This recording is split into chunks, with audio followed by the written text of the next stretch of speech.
Put a lion beside a tiger and the difference is obvious. Now look at their offspring. This is Hercules, a liger weighing 418.2 kilograms, or 922 pounds. Guinness World Records lists him as the largest living cat. Another hybrid was born with exactly 66 teeth, right between the tooth counts of its parents. One was identified from a strange skull almost 3 decades after it reached a museum. And in the Arctic, scientists searched DNA from hundreds of bears to find out whether polar-grizzly hybrids were becoming more common. All 5 animals are real, but they did not all come into existence the same way. A liger is the offspring of a male lion and a female tiger. Modern ligers are associated with captivity. Lions and tigers no longer naturally share the same habitat, so encounters between the 2 species usually happen because humans place them together. Their offspring can become enormous. Hercules measures 3.33 meters long and weighs 418.2 kilograms. That is more than 900 pounds of cat. Researchers have long been interested in why ligers can grow larger than either parent species. One possible explanation involves genomic imprinting. Some genes involved in growth behave differently depending on whether they are inherited from the mother or the father. When lions and tigers reproduce, differences in those genetic controls may contribute to the liger's unusual size. Scientists still do not know the precise mechanism behind that extreme growth. Size is the obvious thing that makes a liger unusual. With the next hybrid, the clue is in its mouth.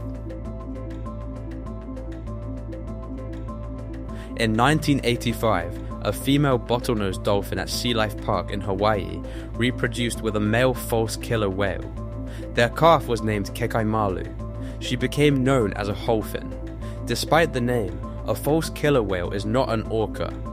It belongs to the oceanic dolphin family, which means Kekaimalu's parents were related, although they belonged to different genera. Then there were her teeth. Her bottlenose dolphin mother had 88. Her false killer whale father had 44. Kekaimalu had 66, exactly halfway between them. Kekaimalu also showed that this particular hybrid could reproduce. In 2004, she gave birth to Kawili Kai after mating with a bottlenose dolphin. That calf was 3/4 bottlenose dolphin and 1/4 false killer whale.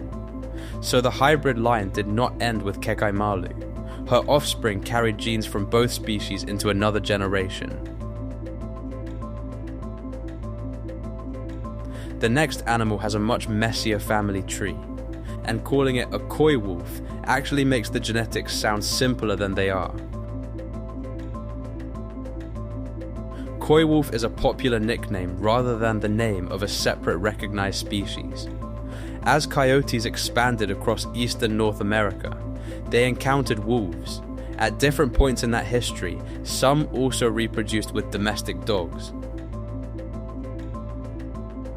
Those encounters left genetic traces that still appear in eastern coyote populations today. In one major genetic study, northeastern coyotes averaged roughly 62% coyote, 27% wolf, 11% domestic dog. Those are population averages, not a formula for every individual animal. Some coyotes carry more wolf ancestry than others. Researchers have also found that wolf ancestry is associated with some of the physical differences seen in eastern coyotes, including larger skulls and larger bodies. That extra size may help them hunt larger prey such as deer. The domestic dog contribution is often exaggerated. There is no good evidence that dog ancestry simply gave these animals a dog's personality or made them comfortable around people. What scientists can show is that genes from coyotes, wolves, and domestic dogs became mixed as these populations encountered one another over generations. With eastern coyotes, researchers can study living populations. The next hybrid was discovered through a single skull. In 1990, an unusual whale skull from West Greenland reached the Natural History Museum of Denmark. Its teeth immediately created a problem. They did not look like a beluga's. They did not look like a narwhal's either. Belugas can have up to 40 similar teeth. Narwhals are very different. Adult males are famous for the long tusk formed from an elongated upper tooth, and they do not have a normal row of teeth in the lower jaw. The mystery skull had a strange arrangement that looked like something between the two species. Researchers suspected hybridization, but they could not prove it from appearance alone. In 2019, scientists analyzed DNA from the skull. The animal was a first-generation narwhal-beluga hybrid. It was male. Its mother was a narwhal. Its father was a beluga. Researchers then examined chemical isotopes preserved in its bones. Those signatures suggested the animal had spent years eating differently from the narwhals and belugas used for comparison. It appeared to rely more heavily on prey associated with the seafloor. Researchers suggested that its unusual teeth may have influenced the way it fed. The specimen remains the genetically confirmed narwhal-beluga hybrid described in the scientific research. The final hybrid was not discovered in a museum. It was found in the Canadian Arctic.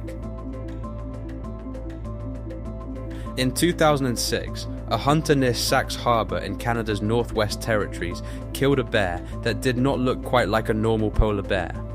Its coat was mostly light, but it had brown patches. It also had long claws, a grizzly-like shoulder hump, and other features associated with grizzlies. DNA testing settled the question. Its mother was a polar bear. Its father was a grizzly. It became the first genetically confirmed polar-grizzly hybrid found in the wild. 4 years later, another bear revealed that these hybrids could reproduce. The animal harvested in 2010 had a hybrid mother and a grizzly father. Researchers eventually reconstructed a remarkable family tree. By 2017, 8 genetically confirmed hybrids had been identified. 4 were first-generation hybrids. 4 were backcrosses produced when hybrid females reproduced with grizzlies, and all 8 traced back to the same female polar bear and 2 male grizzlies. Then the family grew again. A 9th known hybrid, harvested in 2020, was later added to the documented family tree by wildlife officials in the Northwest Territories. It was another second-generation hybrid. 9 known animals, all belonging to the same extended family. That raised a larger scientific question. Were other polar grizzly hybrids living elsewhere without being recognized? A study published in 2024 analyzed genetic samples from 371 polar bears, 440 grizzlies, and the original 8 known hybrids. The historical samples came from bears across Canada, Alaska, and Greenland.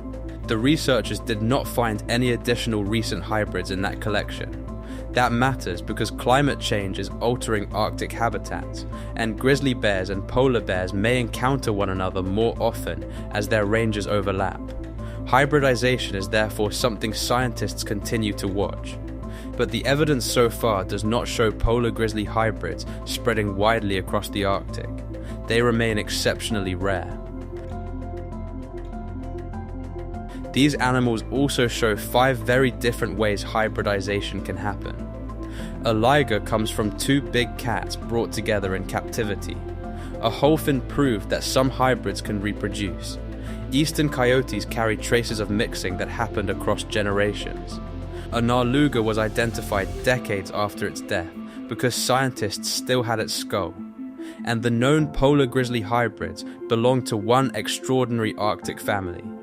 If somebody showed you these 5 animals with no explanation, which one would you have assumed was fake?